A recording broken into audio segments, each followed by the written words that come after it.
My name is Lena Carver, and I'm 31. The morning my family decided my room was a utility closet for other people's futures. The kitchen smelled like coffee and lemon polish, the kind of shine my mother trusted more than apologies.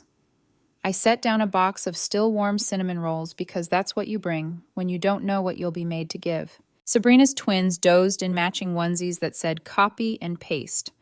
My mother poured coffee with her jaw already set. My father rustled the local paper like it was still 1998.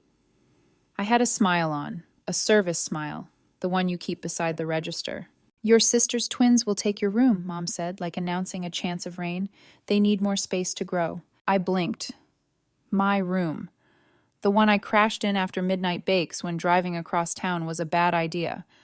The walls still smelled like birthday candles and furniture polish. It was embarrassing that a room could still love me. You have your shop, Mom went on. You practically live there. It's selfish to keep a whole room empty. I opened my mouth. Dad slammed his glass hard enough to hiccup the twins. Milk sloshed. The table answered like a gavel. Agree, he said, or get out of this house. I chewed a cinnamon roll I couldn't taste. The sugar stuck like chalk. Agree or get out. The words settled heavy in my chest and started to hum. There's a version of me that nods quickly and offers logistics. Move my boxes to the garage. I'll pay for the storage unit. I'll order the better humidifier because the first one is too loud.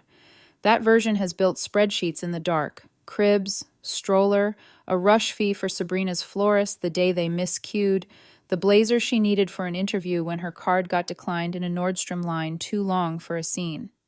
I keep numbers because numbers don't gaslight. As of last week, $18,542, 19 fronted in 12 months. I sell pastries for $4.75. Lena? Sabrina finally looked up from her phone.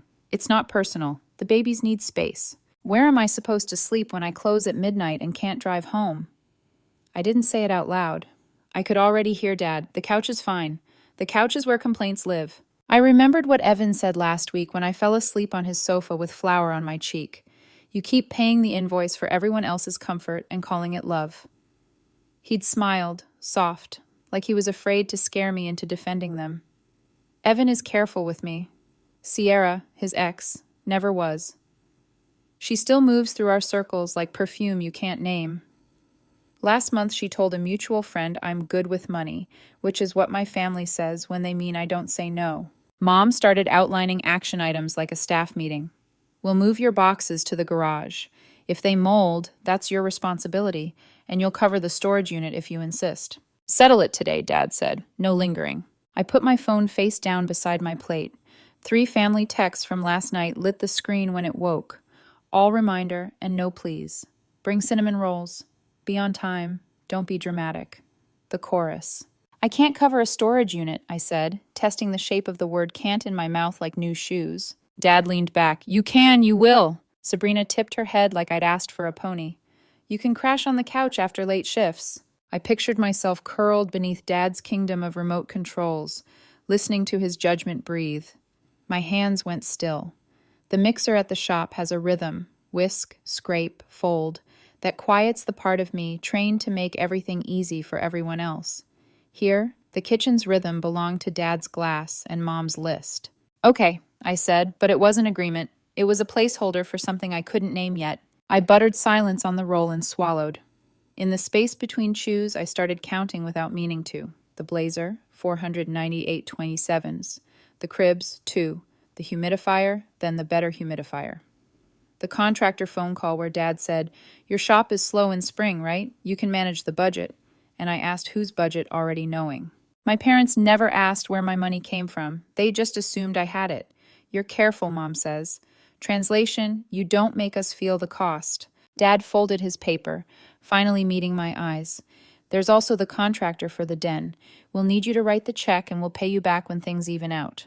When do things even out? I wanted to ask the ceiling. I wanted to ask the twins' onesies. I wanted to ask the version of me that still believed glue was a compliment. I put my napkin on the plate and felt a quiet shift, not a crack, not loud, just a click, like a lock aligning. I can't keep paying for everything, I said softly. Mom's smile tightened. Don't be childish, we all sacrifice for family. I have, I said, and my voice didn't shake. $18,542.19 since last May. 212 hours on renovations. Free cakes, deliveries, midnight calls, early drop-offs. I've given and given. You asked for one more thing. My room. You told me to agree or get out. Sabrina's eyes widened, then narrowed. You're keeping score? I started because you were already keeping it for me, I said. Dad's jaw worked. Then get out. There it was again, the gavel. The old me would rush to make this easier, apologize for making numbers ugly, for turning love into math. Okay, I said, standing. It wasn't surrender, it was a decision with legs. Mom blinked. Lena, sit down. I'll be back tonight for my things, I said. The rest is yours. The posters, the trophies. Keep them or toss them. Your choice. Sabrina laughed once, brittle. You're overreacting. Maybe. Or maybe I've been underreacting for years. I carried the empty pastry box to the sink, rinsed it, set it to dry. I didn't slam a door. I didn't raise my voice. I left like a person who'd learned to measure the cost and finally closed the tab. Outside, the air had the clean bite of a new list. I got in my car, started the engine, and for the first time in a long time, didn't check my phone for instructions. I drove toward the shop, toward humming mixers, and the soft logic of dough, and the word that had felt so dangerous at this table, no, fit a little better in my mouth. Somewhere between red lights and the bakery's back alley, a thought arrived quietly and sat down beside me. If they want me out, I can choose where I land. By the time I reached the bakery, the world already smelled like sugar and burned coffee. My assistant, Jade, was stacking trays when I walked in, her playlist thumping softly against the hum of the ovens. You okay? She asked. Define okay, I said, hanging up my coat. She raised an eyebrow. Family breakfast? I nodded. Full menu, guilt, control, side of emotional carbs. Jade smiled sadly. So, the usual. I took over the frosting station because I needed motion. The steady swirl of buttercream was my kind of prayer, something you could hold that didn't talk back. By noon, I'd baked 6 dozen pastries and convinced myself the ache in my chest was just overwork. Then I saw it. The Zillow tab still open from last night's browsing. A house listing, barely 19 minutes old. Charming 3-bedroom next door to quiet cul-de-sac. The photo made me laugh out loud. Same picket fence I stared through growing up, my parents' living room window right across. It looked absurdly familiar, like a duplicate life copy-pasted 1 yard over. Are you seriously looking at real estate during peak hour? Jade teased. Not looking, I said, considering. She leaned in. Considering what? Closure, I clicked contact agent. That evening, I told Evan over takeout. He listened the way accountants do. Patiently, calculating every risk. You're buying the house next door? He repeated. Chopsticks paused midair. As in, directly beside your parents? Yes, Lena. He exhaled. That's not boundaries, that's proximity with paperwork. It's peace of mind, I said. They told me to get out, I'm just following instructions. His eyes softened, but worry clouded them. I know how much your family takes from you. I just don't want this to turn into another way they do. They won't know till the deed records, I said, half to myself. 2 days, tops. He smiled faintly. You're terrifying when you get calm. Occupational hazard. We ate in silence for a while, the sound of distant city traffic threading through the window. Finally, he said, If this is what you need, I'll help however I can. I'm not asking for help. I know, he said gently. That's why I'm offering. I wanted to thank him, but something caught in my throat, something between pride and fear. The last man who told me we're a team had meant, you'll handle the details.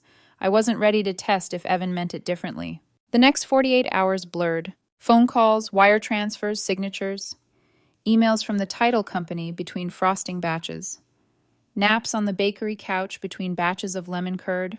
When the deal closed Wednesday afternoon, I stared at the screen like it was a magic trick I'd pulled off without a wand. Deed recorded, 11:42 a.m., owner Lena Carver. That night, I packed 1 folding chair, 1 pillow, and a bag of groceries.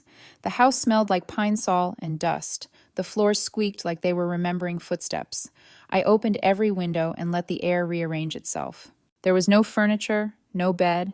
I sat on the floor, ate a cold sandwich, and stared through the open curtains at my parents' glowing kitchen. Mom was pacing. Dad was sitting in his chair. Sabrina was probably asleep with the twins. It didn't feel like revenge, it felt like punctuation. Thursday morning, 7:02 a.m. I stood on my new porch with a coffee mug and a smile that didn't quite know what shape it was yet. Across the lawn, I saw the blinds twitch. Mom stepped out in her robe, mouth already forming my name. Lena? Morning, I said, raising the mug. Dad appeared behind her, already frowning. What are you doing? Living. Sabrina's text came seconds later. Please tell me you didn't buy that house. I typed back, offer accepted, deed recorded, welcome neighbor. The dots blinked for a long time, then nothing. By noon, the rumor machine spun. Aunt Nora called to say Mom was beside herself. Uncle Ted texted, bold move, kid, followed by a thumbs-up emoji that somehow made me laugh. For the first time in years, I felt still. Not happy yet, not settled, but still. I turned my phone off, unrolled the sleeping bag, and closed my eyes to the hum of silence. For once, I didn't owe anyone an explanation. That weekend, Evan came by with 2 coffees and a small bag of screws. You have no furniture, he said. Yet. I brought tools, he said. Figured you'd want to build something that doesn't belong to anyone else. We spent the afternoon assembling a bed frame while sunlight slanted through dusty blinds. He measured twice, drilled once. I read the instructions out loud, even though neither of us really followed them. When we finished, he handed me one of the mugs. You realize they're going to lose their minds. I know. And you're ready for that? I looked around the small, echoing room. I'm ready for quiet. He nodded slowly. Then maybe this isn't running away. No, I said, it's moving next door. He laughed softly. Only you would turn exile into real estate. Some women buy shoes, I said. I buy peace. As the sun set, I watched the blinds across the way tremble again. The silhouettes moved, Dad's posture, Mom's hand. Then the light snapped off. I didn't flinch. I took a sip of my coffee and whispered the first good morning in my head, rehearsing for tomorrow. Because from now on, I'd greet them politely, like neighbors, not debtors, not family I owed, just people across the fence. The first real morning in my new house started the way freedom does, awkwardly. I didn't have curtains yet, so the light came in raw, unfiltered, and a bit too honest. The coffee pot hissed like it was judging me. My only furniture was the bed frame Evan and I had built, and the folding chair that came with me like a loyal dog. At 7:30 a.m., I stepped outside in my robe and lifted my mug toward the house across the lawn. My parents' blinds twitched, the way they always did when someone was pretending not to look. Good morning, I said, just loud enough for the breeze to carry it. No reply. Still, it felt like an act of war and mercy. By the end of the week, it became a ritual. Every morning before the bakery, I'd stand on the porch and say it again. Monday. Good morning. Tuesday. Good morning. Wednesday. Mom waved back before realizing it and closed the blinds so fast they rattled. Progress. That Friday, my phone buzzed nonstop. Mom, you've made your father look like a fool. Dad, are you trying to humiliate us? Sabrina, everyone's talking. Can you please stop being dramatic? I typed slowly. One message to all 3. I'm not being dramatic. I'm being direct. 2 hours later, the bakery door opened, and my sister walked in, pushing the twin stroller like a battering ram. You're insane, Sabrina said before I could greet her. You embarrassed Mom. People are gossiping. People always gossip, I said, pouring her a coffee. They just change the topic when they run out of names. She ignored the cup. You bought a house just to prove a point. No, I said. I bought it because I was told to get out, and I decided where out was. You could have helped us, like always. I did help, I said, my voice steady, for years. She crossed her arms, her bracelets clinking like tiny accusations. Dad says you're cutting us off. You really won't cover the daycare anymore? I'm paying what I owe, I said. Mortgage, groceries, payroll, that's the list. Her mouth opened, then shut. You've changed. Finally. For a moment, she didn't speak. The twins fussed, one crying softly, and I caught the smell of baby lotion, the expensive kind I'd bought last month before I decided I was done. I hope you enjoy your empty house, she said finally. I will, and you're welcome to visit, with a text first, no payment requests attached. Her cheeks flushed, the same way mine used to when Dad scolded us both, but only one of us deserved it. She spun the stroller around and left. The bell above the bakery door jingled like punctuation. That evening, Evan stopped by after work, his tie loose, face drawn. You made the group chat, he said. I laughed. Which one? The family one. Your sister posted screenshots of your texts. Half the comments think you've gone rogue. The other half think you're possessed. I shrugged. Possessed sounds efficient. He smiled, then hesitated. There's something else. Sierra called me. My stomach dropped. Why? She said she heard you bought the house with my money, that you used me to get back at your parents. My laugh came out sharper than I meant. She's really out here writing fiction? She's telling people at the firm, he said quietly. Did you believe her? He looked offended. No, but it's messy, and she's good at messy. I set my cup down and took a breath. She can say whatever she wants. The paperwork says otherwise. I know, but I hate that you have to keep defending yourself. To everyone. Defending myself is muscle memory, I said. I'm just trying to use it for something that's actually mine. He brushed his thumb over my hand. You sure this doesn't eat you alive? I've been eaten before, I said softly. This time I'm the one doing the chewing. He laughed quietly, half in disbelief, half in admiration. You're terrifying. I'm learning from the best, I said, nodding toward the window that framed my parents' house. 2 days later, Mom texted me a photo. My old room, now painted a soft neutral gray, the color realtors call timeless. 2 white cribs stood where my desk used to be. The posters were gone. Mom, see, they needed the space. I stared at it for a long time, waiting for the familiar punch of grief. But what came instead was quiet. A small, precise click, like a lock sliding into place. I typed back, I'm glad they have what they need. The dots blinked, then came her reply. So you'll help me, right? I smiled without humor. I already did. That night, Evan found me sitting on the floor with my laptop, surrounded by half-assembled shelves. You look like you're winning and losing at the same time, he said. Probably, I replied, but at least the scoreboard's mine. He sat beside me. You know, when you said you wanted closure, I thought you meant therapy, not real estate warfare. Therapy is cheaper, I said, but this has better lighting. He laughed, and for a while, neither of us spoke. The silence didn't feel empty. It felt like a room airing out after years of stale air. Through the window, I saw my parents' porch light flicker on. I lifted my mug, even though it was empty. Good morning, I whispered into the dark. Practice for tomorrow. By the second week, silence settled over the street like fog. Dense, watchful, full of shapes you couldn't quite name. Mom stopped calling. Dad stopped pretending not to watch me mow the tiny patch of lawn I now owned. Even the twins' stroller squeaks faded from my dreams. But quiet didn't mean peace.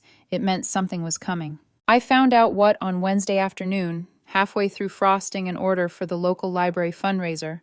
My phone buzzed with an email subject line that made my stomach drop. Invoice, Carver Residence Renovation, Phase 1. Attached was a PDF for $41,075. Forwarded by mistake, the message read, signed from my father's account. Sure. I scrolled down. There it was in black and white. Phase 1. Convert former daughter's room to nursery/storage. Estimated start date 6 months ago. So the breakfast conversation hadn't been a decision. It had been an announcement of something they'd already done. I stared at the blueprint until the words blurred. For a second, I thought about replying with the number of hours I'd worked to cover their mistakes. Then I deleted the draft and shut off my phone. When someone's used to your silence being surrender, your quiet refusal becomes deafening. By the weekend, the texts began again. Sabrina, daycare invoice came early. Can you front it? Mom, cinnamon rolls on Sunday. The twins love them. Dad, your uncle's asking if you're coming for dinner. Don't embarrass us. I didn't answer any of them. Instead, I baked 24 croissants, all for paying customers. Watching them line up at the counter felt like breathing properly for the first time. They didn't owe me, and I didn't owe them. Transactions clear, hearts light. When the last customer left, I locked the register and whispered it out loud, testing how it felt. No. It sounded good, like closure had texture now. That night, I met Evan at his apartment. He handed me a glass of wine before I could even set my bag down. I heard from Sierra, he said, tone careful. I groaned. Of course you did. She told people you forged my signature on the mortgage application. I blinked. That's creative. He passed me his phone.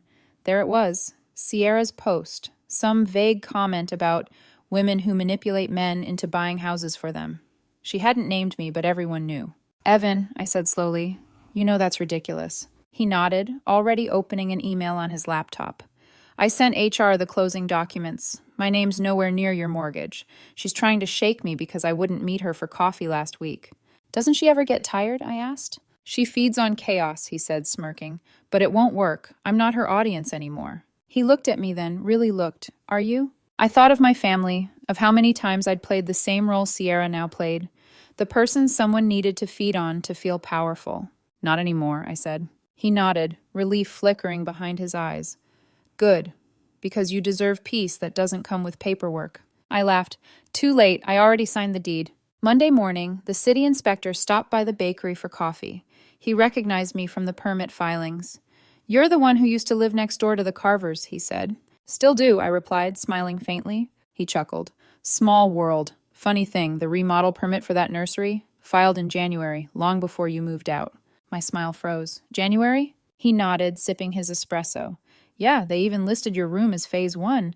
Guess it all worked out in the end, huh? When he left, I stood behind the counter, heart thudding. All this time, I'd thought I was overreacting. That maybe I'd misread their push, their tone, the glass slam. But no, my eviction had been scheduled like a dentist appointment. I leaned against the counter, breath shaking, a bitter laugh crawling up my throat. Closure wasn't a metaphor anymore, it was evidence. That night, I spread every old receipt, message, and transfer confirmation across my kitchen floor. Evan found me there when he dropped by with dinner. What are you doing? He asked gently. Accounting, I said, for myself. He sat beside me, watching me line up numbers like crime scene photos. Do you want to confront them? He asked. No, I said. I just want to see it all in one place, to know I wasn't crazy. He placed his hand over mine. You were never crazy, Lena. You were just too loyal. I met his eyes. I used to think loyalty was love. What is it now? An unpaid invoice. He winced softly, then smiled. That's one hell of a closing line. I'm not done yet, I said, staring at the papers. I think I'm finally writing the last one. The next morning, I stepped onto my porch as usual. Good morning, I called. This time, Dad opened the front door. He didn't wave. He didn't smile. You think this is funny? He said across the lawn. No, I said, I think it's close. Close to what? Closure, he scoffed. You bought a house to spite your sister. I shook my head. I bought it because you told me to get out, and because I can afford to live without being told my worth every time you need a check. He stared at me for a long time, the way you look at a stranger who resembles someone you used to know. Then he turned and went back inside. I sipped my coffee. The taste was sharper today, bitter, clean. For the first time, I didn't check my phone. Let them sit with silence for a while. I'd been sitting in it my whole life. Sunday came dressed in sunlight and the faint smell of rosemary from my mother's backyard. I could hear the twins squealing through the open window, high, delighted, oblivious to the architecture of resentment around them. I stood on my porch in a clean apron, coffee steaming in one hand, a small paper box of pastries in the other. Habit dies slowly, guilt even slower. When I walked across the lawn, Dad was tightening a hose nozzle, pretending not to see me. Mom was pruning her roses with the precision of someone who believes control is the same as care. Morning, I said. Mom froze, clippers midair. Lena, you shouldn't be here uninvited. I wasn't sure if the invitation was still lost in the mail, I said, setting the pastry box on the porch rail. Cinnamon rolls, for the twins. Dad's mouth tightened. You trying to make peace or stir things up again? Neither, just dropping off breakfast. Mom exhaled hard, then finally spoke. You humiliated us. You made this family look divided. Mom, I said softly, we were divided long before I signed a deed. Her eyes flashed. You think money gives you power? No, it just gives me options. Dad straightened up, the old authority flaring in his posture. You keeping score again? Not anymore, I said. I closed the book. For a second, the three of us just stood there. Me on the steps, them in the doorway, the smell of cinnamon threading through all the words that never fixed anything. You could have come to us, Mom said finally. I did, I replied, for 31 years. Something in her face cracked, small, almost invisible, like a hairline fracture in fine china. She looked at the box. They really do love your cinnamon rolls, she whispered. Then keep them, I said. I turned to go, but Dad's voice followed. Lena. I stopped. He cleared his throat. You'll regret this distance one day. I looked back over my shoulder. I regret all the years I didn't have it. Then I walked home, 5 seconds, 10 steps, and a lifetime between us. Later that afternoon, I found Sabrina waiting on my porch.